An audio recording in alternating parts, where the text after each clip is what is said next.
Hello, magandang umaga sa ating lahat. Ngayon po ay January 15, 20 and 26. Welcome po sa ating Thursday Bible Study, online Bible Study. Nandito po kami sa isang rented place malapit sa hospital, so I can easily access the hospital for my 5-day radiation treatment. And today will be my 4th at yan ay mamayang hapon. At mahirap pala talagang maging isang cancer patient. And yung effect ng radiation, syempre ay meron yung nausea and talagang sa kagabi hindi ako makatulog. I was in pain. And ang hirap nga talagang yung ganitong klase na kalagayan. But anyway, I thank the Lord for the privilege and also the opportunity to have access yung ganitong klase na paggamutan. And still my prayer that the Lord will continue to heal me in the process sa pamamagitan ng mga ito. Magandang umaga muli sa ating lahat. At noong last Thursday ay ang ating lesson ay tungkol po sa nasabi ni Apostle Paul, not knowing what will happen to me there, or yung lesson natin last Thursday, yung not knowing what will happen to me.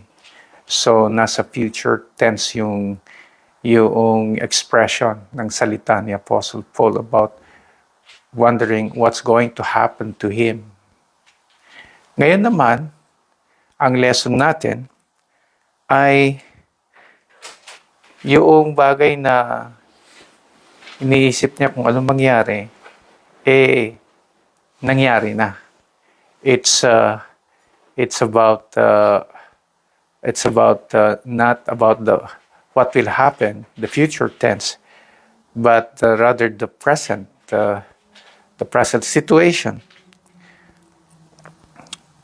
At dito po sa Philippians chapter 1 verse 12 to 26, sabi nga dito sa verse na ito, especially verse 12, now I want you to know, brothers and sisters, that what has happened to me, okay, nasa past tense yun, no?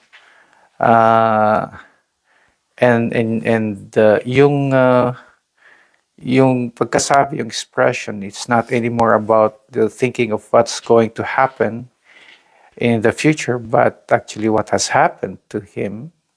So makikita natin na nangyari na. So what has happened to me? Ayan. Inulit na naman sa verse 19, for I know that through your prayers and God's provision of the Spirit of Jesus Christ, what has happened to me? What has happened to me? Ayan. So tungkol naman po sa kung nangyari na. Okay? Kung nangyari na. At yung siguro, medyo curious tayo kung ano mangyayari. Kung hindi pa nangyari, paano kung nangyari na? Issue ba yan? Yes, it is still an issue. If what's going to happen next is an issue, what has happened is also an issue. So sabi ni Paul, what has happened to me? And magandang i-pick up natin ito na maging topic natin sa ating Bible study. Probably meron sa atin yung sa kanyang buhay ay nagtataka bakit nangyari sa kanya ang bagay na ito. And sa hindi niya inaasahan. Katulad ko po, meron po yung question din na, ano ba nangyari sa akin? Ayan. Ba't ako dumaan sa ganito? O dumadaan sa ganito? Bakit ako may cancer? What has happened to me? Just years ago, I felt so healthy. I could walk. I could run, and I could climb. But now, after ng aking operation, as an effect of yung dalawang operation na yan, yung surgery na yan, dahil lang tinamaan sa may spine, nagkaroon ng tumor,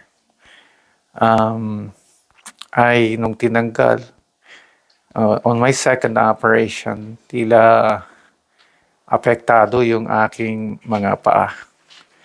Hindi na ako makakalakad. Kaya ako ay naka-wheelchair ngayon. And so whenever I see people around walking and, enjoying their walk, sabi ko, wow, I never thought how important it is na magkaroon ng maayos na paa. You can go where you want to go, as easy as you want it to be. Pero yung condition na yung ganito pala na hindi ka na nakakalakad, mahirap. Talagang Kaya I'm hoping also that one day I will regain my strength in walking. But so far, magfo-focus talaga muna ako sa how to treat yung cancer na ito. For those na hindi nakakaalam, I have actually yung tinawag na prostate cancer, and it has metastasized, and I'm hoping that somehow the Lord will give me many more years. And yet the question remains, now, what has happened to me? What has happened to me? And maybe yung iba, ganun din ang tanong, siguro, sa hindi inaasahan, ano ba nangyari sa akin? I mean, maybe not in a kind of situation tulad ng sakit, but maybe we talk about financial loss. Maybe we talk about kind of problem na it might be something emotional, and many more na klase na problems na hinaharap at lumalabas yung tanong, ano ba nangyari sa akin? Sa hindi mo inaasahan that one day it would come to you like that. And to understand this lesson, I want us to go back again to Philippians chapter 1 verses 12 to 26. At dito tayo kukuha ng sagot sa ating issue. At ang issue natin, ano ba? What will you do with what happened to you? What will you do? Anong gagawin mo sa nangyari sa'yo? Let me start reading verse 12. Sabi po dito, now I want you to know, brothers and sisters, that what has happened to me has actually served to advance the gospel. As a result, it has become clear throughout the whole palace guard and to everyone else that I am in chains for Christ. And because of my chains, most of the brothers and sisters have become confident in the Lord and dare all the more to proclaim the gospel without fear.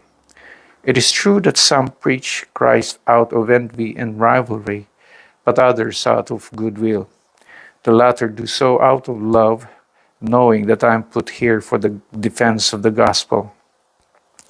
The former preach Christ out of selfish ambition, not sincerely supposing that they can stir up trouble for me while I am in chains. But what does it matter? The important thing is that in every way, whether from false motives or true, Christ is preached. And because of this, I rejoice. Yes, and I will continue to rejoice, for I know that through your prayers, God's provision of the Spirit of Jesus Christ, what has happened to me will turn out for my deliverance. I eagerly expect and hope that I will in no way be ashamed, but will have sufficient courage, so that now, as always, Christ will be exalted in my body, whether by life or by death. For to me to live is Christ, and to die is gain. If I am to go on living in the body, this will mean fruitful labor for me. Yet what shall I choose? I do not know. I am torn between the two. I desire to depart and be with Christ, which is far better by far. But it is more necessary for you that I remain in the body. Convinced of this, I know that I will remain, and I will continue with all of you for your progress and joy in the faith, so that through my being with you again, your boasting in Christ Jesus will abound on account of me. Ayan po yung konteksto ng ating lesson ngayon. So may nangyari. Noon, nag-iisip pa lang kung anong mangyayari si Apostle Paul, no? Sa first lesson natin last week. Ngayon naman, ay nangyari na yung hindi niya inaasahan na mangyari. Okay. So, ang issue natin kanina is, anong dapat nating gawin? So, let's go back to our scripture background at alamin yung mga sagot na ito. But before we do, let's bow our heads in prayer. Manalangin po tayo. Panginoong Diyos Ama, maraming salamat po sa oras na ito na inyong ibinigay para sa amin na malaman kung ano ang dapat naming gawin sa bagay na hindi namin alam kung bakit nangyari. There are times in our lives where we just wonder why it happened. And so we want to learn from what the Bible says, how to respond in a situation like this. Kaya't Panginoon ay aming ihilingin na maibigay ninyo ang wisdom at tamang pag-uunawa mula sa inyong salita. Turuan po ninyo kami, paalalahanan po ninyo kami ngayon sa aming Bible study. At hingin namin ng lahat na ito in Jesus' name. Amen. Muli nating balikan yung issue. So ano yung dapat nating gawin? So ano yung ginawa ba yung naging reply, naging response ni Apostle Paul sa nangyari sa kanya? Okay? Ito po yung mga ilang bagay na gusto kong i-share sa inyo. Kung handa na po tayo, ito yung naging response. Now let's start with verse 12. Now I want you to know, brothers and sisters, that what has happened to me has actually served to advance the gospel. That what has happened to me has actually served to advance the gospel. So, ang nangyari sa kanya, number one, ay ito ang paraan na nag-advance yung gospel. So, sa ating mga mananampalataya na may ganitong sitwasyon sa buhay, na may nangyari na bagay na hindi natin alam bakit, what we can do is just like what Apostle Paul did, na ginawa ay to let it serve na to advance the gospel. It has to be related yet with the gospel of Jesus Christ. Nasa buhay natin bilang mga mananampalataya, as God's living gospel, ay nahayaan pa rin na mag-serve na ito ang maging paraan na mag-advance. Hindi yung ito yung magiging paraan na ito ay magiging hadlang sa gospel. Hindi ba? Minsan kapag may nangyari sa atin, mayroon yung sumusuko na talagang ayaw ko na gawin to. People easily give up when, especially kung yung nangyaring bagay na yan ay something na talagang mabigat sa kanya na harapin about what has happened sa kanyang buhay. May mga ganyan, tapos nag-i-entertain ng thoughts or ideas na ayaw ko na, I give up, ganon.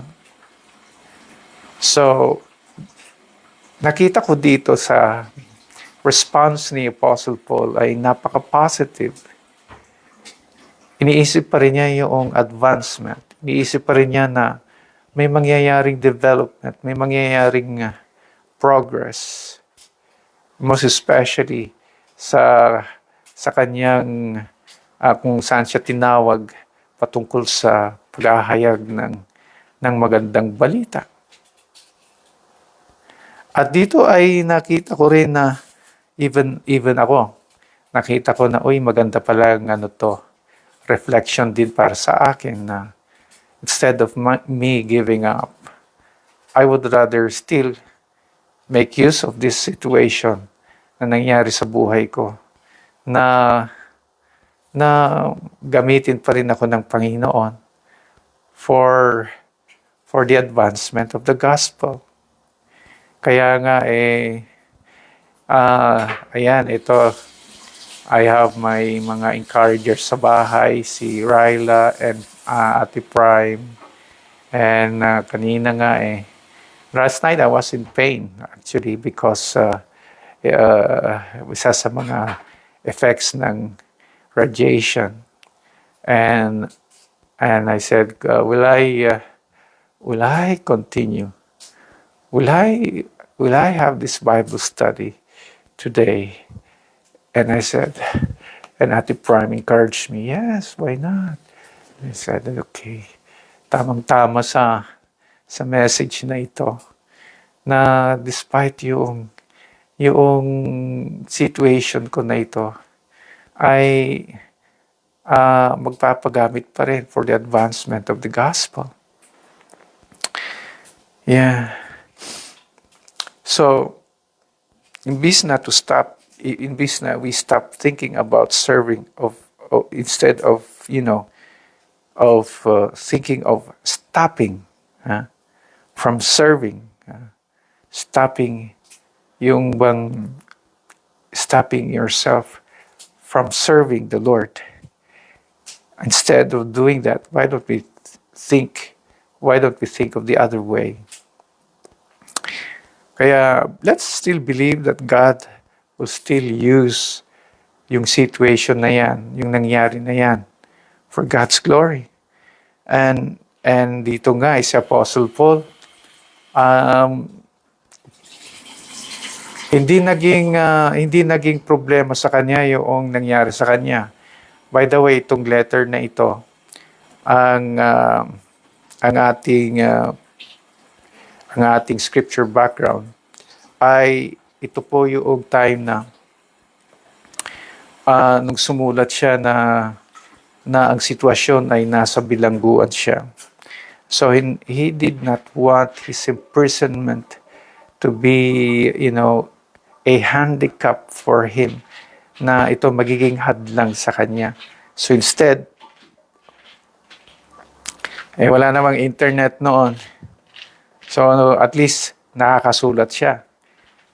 And with that spirit of even using his situation for the advancement of the gospel, ay sumulat na lang siya. That is why we have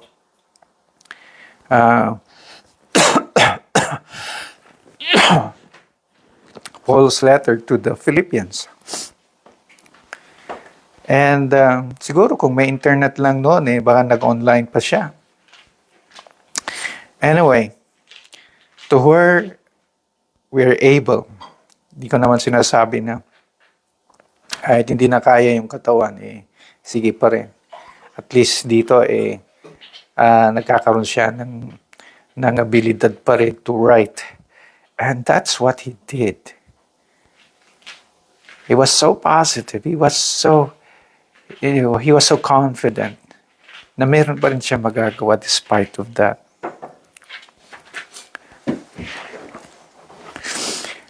And also pray that what has happened to you will inspire those you serve to become more eager to take part in the ministry. Na sabi nga sa verse 14, and because of my change, most of the brothers and sisters have become confident in the Lord, and they're all the more to proclaim the gospel without fear. So sa nangyari sa kanya, ito nagtulak sa mga ibang mananampalataya. Ito nagtulak sa kanyang mga sinisilbihan ng salita ng Diyos, mga kapatiran na kanyang pinaglilingkuran, na ito ang naging paraan na sila din ay imbis na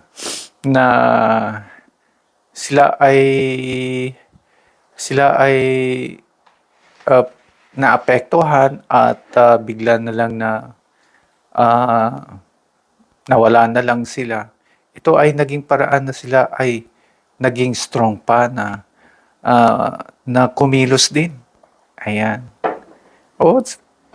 Sabi nga and because of my change, most of the brothers and sisters have become more confident in the Lord, and dare all the more to proclaim the gospel without fear. So hindi sila na-discourage, hindi sila, ay kawawa naman si Apostle Paul, paano ngayon tayo? Paano na tayo? Ano nang gagawin natin?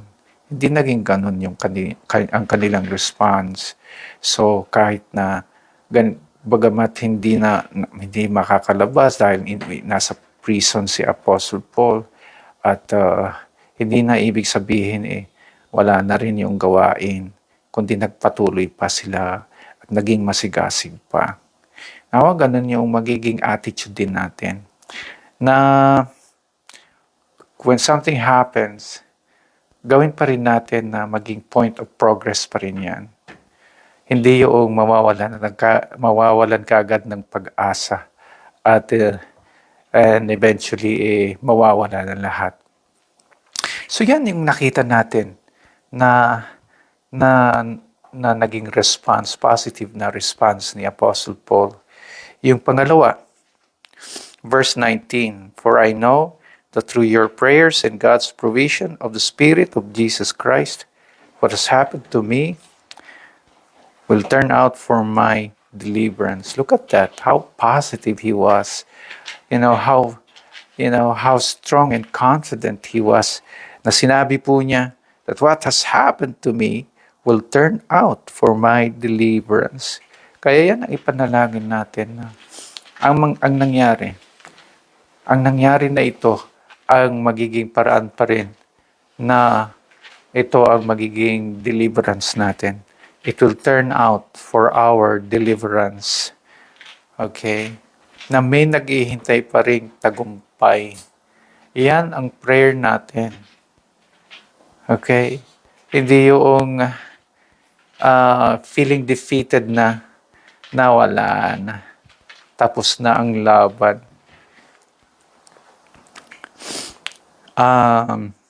Kaya ito ay nakita ko dito sa sa verse 19 na, uy, ang ganda pala ng reply, ang ganda pala ng response ni Apostle Paul sa kanyang kalagayan.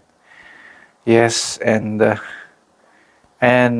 I myself, I said to myself na gusto ko rin yung ganon, na kahit ganito na may nangyari sa akin, ay meron pa rin ako yung mataas na paniniwala na ang nangyari sa akin will turn out for my deliverance. Yes. Now, syempre, may mga sinabi din sa Apostle Paul dito on what kind of deliverance na yan. It is a deliverance that comes through prayers. Kasi, for I know that through your prayers, napansin natin yan, for I know that through your prayers. Kaya maganda talaga yung nagpipray tayo sa isa't isa. Nagpipray natin ng isa't isa na when we know that someone is going through a situation in his life na sa kanyang buhay na may na nangyari sa kanya, maganda yung nag-o-offer tayo ng panalangin na pinapanalangin natin. So, dito nakita ko na sa kalagayan ni Apostle Paul, may nagpipray para sa kanya, para sa kanyang deliverance. Kaya maganda din ito na tayo din ay nagpipray sa isa't isa. Kaya sa akin din, sa situation ko na ito, humihingi din po ako ng prayers ninyo na someday this will turn out for my deliverance. I pray that ako mismo gusto ko talaga na I will be delivered from my situation. I will be delivered from my cancer. But I also need your prayers. Kaya dito nawa isama po ninyo ako sa inyong panalangin. At kayo din po, kung saan man po na kayo ay nalagay sa isang sitwasyon na nagtataka kayo kung bakit nangyari sa inyo ang bagay na yan, I will also pray for you. Hindi common na may ganito akong sitwasyon hindi na ako pwede magkapag-pray. I can still pray. I can still pray for you. So kung meron po kayong karamdaman, meron din po kayong mga bagay na gustong ipag-pray, I am willing to pray for you. At ang maganda pa niyan, ang sinabi niya dito, for I know that through your prayers and God's provision of the Spirit of Jesus Christ, God's provision of the Spirit of Jesus Christ. So yung deliverance na ito ay meron din kinalaman sa banal na Espiritu. It's a deliverance through the Spirit's provision. Sa tulong din ng banal na Espiritu. Kaya, in this life, huwag nating kalimutan na kasama natin ang banal na Espiritu. While we are all going through yung mga means na naimbento ng tao, teknolohiya, always remember na in this life, kasama pa rin natin ang banal na Espiritu na kumikilos sa ating buhay, kung saan niya tayo dalhin, sa bagay na kung saan tayo ay one day ay madideliver. I mean, who knows? Ito yung isang provision ng Panginoon through the Holy Spirit na madala ako sa ospital na ito. And yung mga gastusin na ipinrovide ng Panginoon through the Holy Spirit. Kaya ako'y nagpapasalamat sa Panginoon sa tulong ng banal na Espiritu, sa kanyang pagkilos sa aming buhay, kahit na sa ganitong sitwasyon na nangyari po sa akin bilang isang cancer patient. Kaya mga kapatid, huwag tayong mag-alala. Let us let us look let us look things more positively sa buhay natin kapag may ganito tayong sitwasyon sa buhay. Hindi yung talong-talo na ang dating natin.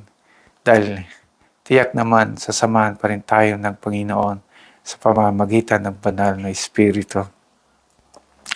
Yes. So sabi ko, napakaganda talaga na despite na yung nangyari kay Apostle Paul, hindi nag-isip ng negative si Apostle Paul. Actually nga, sabi natin, number 1, ito pa naging paraan ng pag-a-advance, ng pag-uunlad ng magandang balita. It served to advance the gospel. Pangalawa, andun yung paniniwala at panalangin na one day it will turn out for our deliverance. For our deliverance. Yung pangatlo, in verse 25, ito po ang sinabi sa verse 25. Convinced of this, I know that I will remain and I will continue with all of you for your progress and joy in the faith.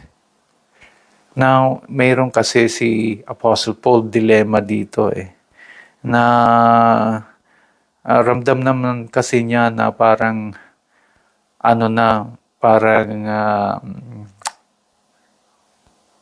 malapit na rin yung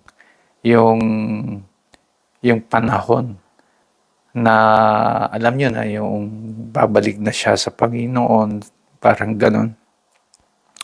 But nagkaroon siya ng dilemma. Like, for example, let me start with verse 21. For to me to live is Christ and to die is gain. I mean, talagang it's a statement that between living and dying, to die is gain, sabi nga niya. If I am going on living in the body, this will mean fruitful labor for me. Yet what shall I choose? I do not know. That's the dilemma. Hindi niya alam. Ano kaya? Uwi na siya sa Panginoon o mananatili pa rin? I am torn between the two. You see that dilemma? Talagang I am torn between the two. Kasi, what our life here on earth is yet, comparing it to yung buhay natin in the next life, mas maganda talaga yung buhay natin sa susunod na inihanda ng ating Panginoon for all eternity. I am torn between the two. I desire to depart and be with Christ, which is better by far. You look at that statement. I mean, it's a statement that sa kanya I mean, mas maganda talaga ang bumalik na sa Panginoon. Yet, alin ang mas maganda? Look at the sumusunod na statement niya. But it is more necessary. So, nag-shift yung kanyang thoughts in terms of what is necessary. It is not anymore what is better by far, but it is now about more an issue of what is more necessary. Sabi niya, but it is more necessary for you that I remain in the body. Convinced of this, I know that I will remain, and I will continue with all of you for your progress and joy and in the faith. So that, verse 26, so that through my being with you again, your boasting in Christ Jesus will abound on account of me. So anong sinasabi po nito? Na bagay na maganda na response or reply kapag tayo ay nalalagay sa nangyaring sitwasyon sa buhay natin. Well, ipanalangin din natin na we just continue let's pray that we continue with what we are doing, the mission entrusted to us, the work entrusted to us for as long and as far as this mission will take us. Kung saan yung kalooban ng Panginoon. Siyempre, yun dapat yung natin. Of course, si Lord naman may decision yan eh. But what about us? What about me? What about you? Would you give up? Will I give up? Or will I pray that I will still continue on? So on the basis of necessity, kung ano yung necessary, maganda po yun na tinitignan din natin kung ano yung mas importante, yung mas kinakailangan. At yan ay ang manatili pa rin. Ako inihingi ko, Lord, habahan pa ninyo ang aking buhay na manatili sa buhay na ito. Hindi sa ayaw ko na bumalik na sa Panginoon, but gusto ko pa rin na makapaglingkod. And for what reason? Ang sabi niya sa verse 25, for your progress and joy in the faith. So, andun pa rin, no? Yung how one can be the source of joy, source of progress, source of joy. Yan. Source of progress and joy in the faith para sa mga pinaglilingkuran. Kaya yun ang akin na mabigyan ako ng pagkakataon din nawa na magamit pa rin ako ng Panginoon for the progress and joy,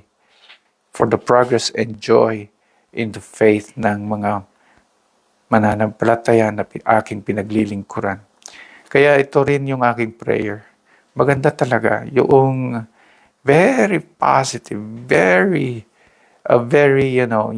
positive yung kanyang reply, yung kanyang response. Wala kang makitang bahid na yung wala na, ayaw ko na. Di ba? Ayaw. Uwi na lang ako. Siguro, ako pag nag-iisip na rin ng uwi na lang ako para hanapan na lang ako ng iba na mag-take over sa akin. And, by the way, for one, it is not mine to decide on that issue. But for as long as there is the ability for me to do my job in one way or the other, that I can still serve the Lord for the progress and joy in the faith of the believers that I serve, then I will continue. And bahala na si Lord kung kailan yung huli nito. So we have to focus on that. So number 3, just continue the mission entrusted to you. Just continue the mission entrusted to you. Just continue the work that you are doing. Just continue with the task that God has given you. Don't think of, tapos na ang laban, ganito, wala nang game over na. No. Yan. Para ma-encourage din tayong lahat. Amen?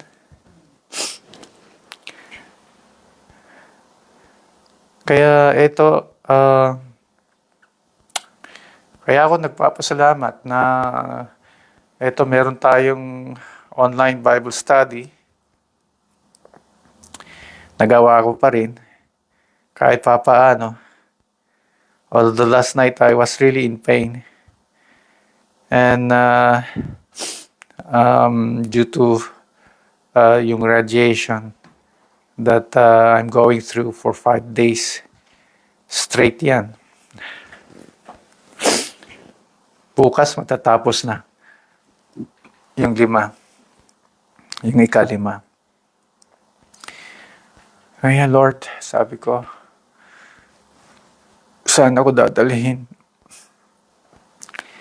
ng lakas na ito, Panginoon. Gamitin pa rin niyo ako, Panginoon. And I'm hindi naman po ako yung plastic na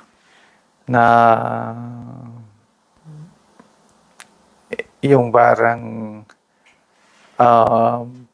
walang nararamdaman or what. Meron naman nararamdaman. But what is that compared to the progress and joy in the faith? Kaya laban lang talaga. Dito sa Korea, ang tawag dyan is fighting. Kaya please, let us think more positively. Alam ko na yung mga wala pa na experience siguro na may nangyari sa kanya na katulad nito. If one day that will come, I pray that you will remember this Bible study. I pray that you will continue to become more positive about it, believing that the Lord will be there for you, that God will use you.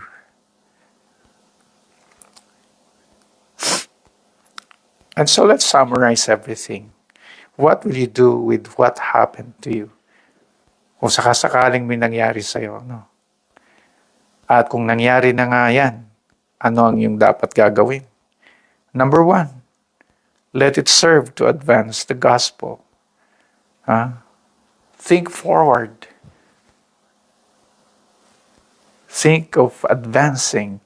Think of progress yet. There's even though I am, by the way, talagang ang category ng pa ako ngayon ano na yun? Paraplegic. Na hindi talaga ako makalakad. At least I can still, I can still use my hand, my body na half, itong taas from waist up ay okay naman po. So, I pray, Lord, use this. Use this. What is left of me, use it. And I pray, Lord, that you will heal me, waist down. Kung saan pa ako pwede mag-advance na makakalakad, kung makakalakad ulit ako, Panginoon. All for the sake of what? The advancement of the gospel. Number 2, pray that it will turn out for your deliverance, for my deliverance. Na darating pa rin yung panahon na we will be delivered from this. Yes. And number 3, in the meantime, just continue the mission entrusted. Na kahit na si Apostle Paul bilanggo na siya, ay nakita niya na nagiging paraan yon ng pag-a-advance. At the same time, ay ipinaramdam niya na hindi yon ang magiging huli. Hindi yon ang magiging hadlang. Kundi meron pa rin siya na hinaharap na pag-asa, na may pag-asa pa rin na maipagpapatuloy niya. Kaya yung dilema na kanina, yung dilema niya, actually, yun parang ano lang yun parang just to make them understand that kung siya lang masusunod, for the sake na may mangyayaring maganda for their progress and joy in the faith, because that is more necessary. Gusto niya talaga na mabuhay pa. Kaya gusto niya talaga na magpatuloy sa kanyang ginagawa. To just continue on the mission entrusted sa kanya. To continue on yung buhay to whatever it takes sa buhay na ito. Ayan. Yan po yung ating lesson sa oras na ito. At ang ating prayer, ano ba magiging prayer natin? Well, balikan nga natin po yung verse 19. For I know that through your prayers and God's provision of the Spirit of Jesus Christ, what has happened to me will turn out for my deliverance. So ang gagawin natin, why don't we pray for each other? I will be praying for you. I will pray for you and you pray for me. Panalangin mo din po ninyo ako. And to be more specific, I have a cancer, a prostate cancer, at I am now under medication. At ang panalangin ko ay nawa ay gamitin pa rin ako ng Panginoon kahit sa sitwasyon na ito. At nawa ay mabigyan pa rin ako ng mahabang buhay to be with all of you, to be able to serve you, na magpapatuloy pa rin. At hindi ko man alam ang inyong mga pinagdadaanan din ngayon, kung ano yung hinaharap ngayon, kung ano nangyari sa inyo. I want to pray for you too. Why don't we pray for each other sa oras na ito? Let's bow our heads in prayer. Manalangin po tayo. Panginoong Diyos Ama, sa oras na ito, maraming salamat po sa paalala na ito mula sa salita, sa inyong salita, sa buhay po ni Apostle Paul. At nakita namin na kahit na napakahirap ang nangyari sa kanya, ay ipinakita pa rin niya na may pag-asa. Pinakita niya na may maganda pa rin mangyayari. Pinakita niya na hindi ito ang magiging huli sa kanyang buhay, kundi magiging paraan pa rin na magpapatuloy siya sa kanyang gawain. Panginoong Diyos Ama, kanya-kanyang buhay ay may mga sitwasyon din. Sa oras na ito, aking pinapanalangin ang mga may pinagdadaanan din na nagtataka kung bakit nangyayari sa kanya ang bagay na ito. At ang kapatid na ito, Panginoon, nawa ay makita niya na may maganda pa rin na naghihintay na maganda, na one day there will be deliverance, that out of that situation ay magkakaroon ng deliverance. Yan ang prayer namin, Panginoon. And so in the meantime, hindi ito magiging hadlang na mawala-wala ng pag-asa, na hindi na kikilos at to the point na magi-give up na. Lord, I pray for this brother or sister na ma-encourage namin na magpatuloy pa rin. At salamat po, Panginoon, sa reminders na ito na inyong ibinahagi mula sa buhay ni Apostle Paul. It's so encouraging to see this sa buhay namin na may mga pinagdadaanan. Maraming salamat po, Panginoong Diyos Ama, sa paalala na ito. At nawa patuloy po, Panginoon, na kami maglilingkod sa inyo. At nasa inyo po lagi ang kalooban. Kaya't Panginoon, hinihingi namin ang lahat na ito ayon po sa inyong kalooban, ayon po sa inyong magandang plano para sa aming lahat. Maraming salamat sa oras na ito at kami ay hihingi muli ng panibagong paalala sa susunod. Hihingi na namin ang lahat na ito sa matamis na pangalan ni Jesus na aming tagapagligtas. In Jesus' name we pray. Amen. Amen. Magandang umaga, magandang hapon, magandang gabi sa ating lahat. At ito na po yung ating lesson for hindi ko na po i-erase ito. But thank you po sa inyo na nag-join sa Bible study. Tingnan natin sino po yung mga nag-join. Ayan, si Ate Ermaline, Ate Gara, Ate Tina, Sister Jenny. Ayan, I think I saw my sister Angela here. Angela, yeah. At sino pa?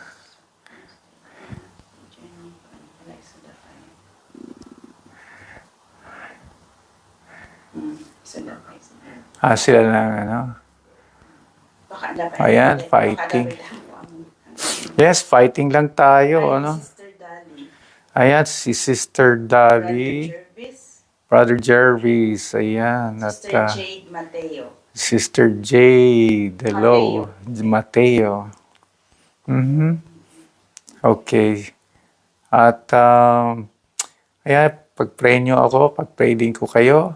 At ito ay isang opportunity para sa atin na magpatuloy pa rin sa gawain ng Panginoon, sa kanyang gustong encourage sa atin sa araw na ito. Sa inyo po na hindi ko makita ang inyong reply o kaya comment or reaction. Maraming salamat din sa inyong sa inyong patuloy na pakikinig sa ating pagsusubaybay sa ating Bible study. Gayon din sa mga manonood later sa ating Bible study. Maraming salamat din po. Okay, see you again next Thursday.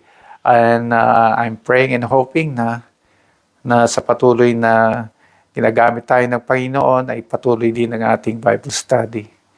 Ayan. Ayan, fighting, yes. Thank you, Sister Ermaline. Salamat. Okay, sige po. At see you again next time. And God bless. God bless. Ayan, si Ate Prepo pa na. Ayan. Wala, hindi mo ka. Ayan. Thanks, Raya. Ayan.